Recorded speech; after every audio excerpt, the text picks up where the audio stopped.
Hey guys, it's James. James' Boat Bill. So, had about two and a half hours of sanding I did this morning, and I got my plywood sheets cut out, and this is what we're at. I just went over everything. The very bottom where it points out, it's I went over it lightly with the electric planer, and then a grinder with 36 grit, and gave it a nice fairing. I should say fairing. I just gave it a nice curve. It's not the final product, but I wanted the next piece of plywood to sit down flush and flat against the bottom one. I cut the joints in different locations, whereas my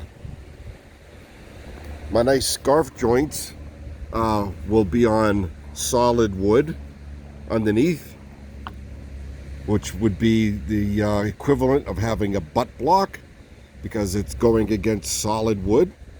And obviously, when I laid this and glue it down, laminate it down, the seam that's here in reverse will be the same. So that ended up giving me this little section here that could be put on at my leisure. It's about 2 feet wide and about 3.5 foot long, and that actually doesn't have hardly any twist into it all. This has all the twist in it, and there's just, I can see now why they did 2/4 inch opposed to a 1/2 inch.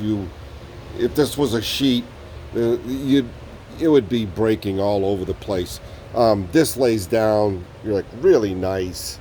And the fact that it's going to be laminated, it's going to be actually stronger than one single sheet. So good kudos to the designer. He did a good job, Ken.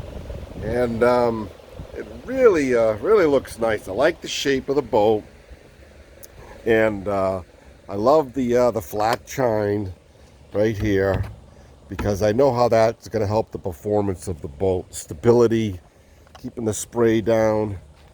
And oh yeah, I don't know if you noticed or not, but I got the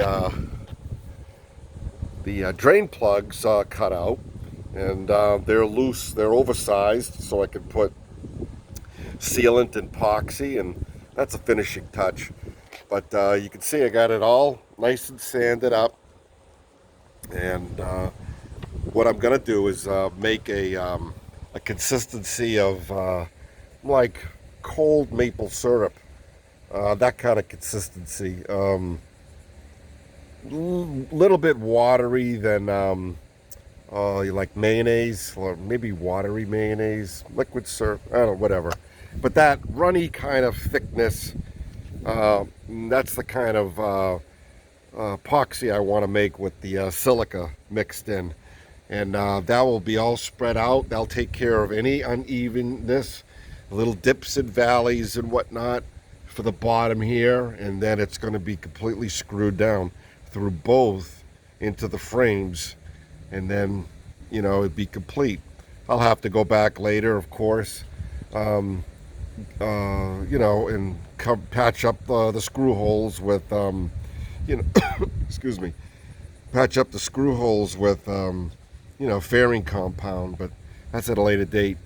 But right now we need to get these panels, and they're all ready for tomorrow. I hopefully would like to do it tomorrow morning.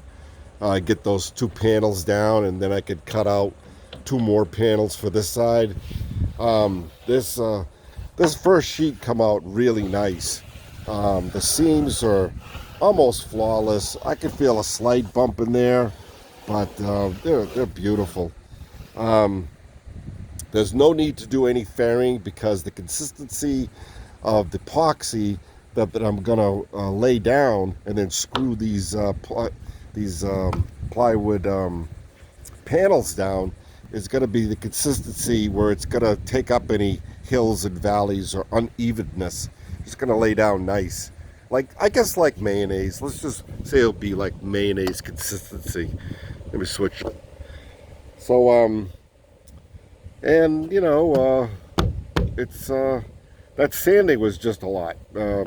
Grinder with you know, 60 grit and no, I'm sorry, 36 grit, and then I went over with a 60 grit, and I finished up the sides with the old worn out 60 grit. So the sides probably got like an 80 or a 90. They didn't need much sanding at all, just the seams and some of the screw holes. But hey guys, that's where we're at. I need you to do your job is to what? Hey, like and subscribe if you haven't done so already, and share whatever you do, however you share it. That'd be great. So y'all be good, and we'll keep you updated when we move right along.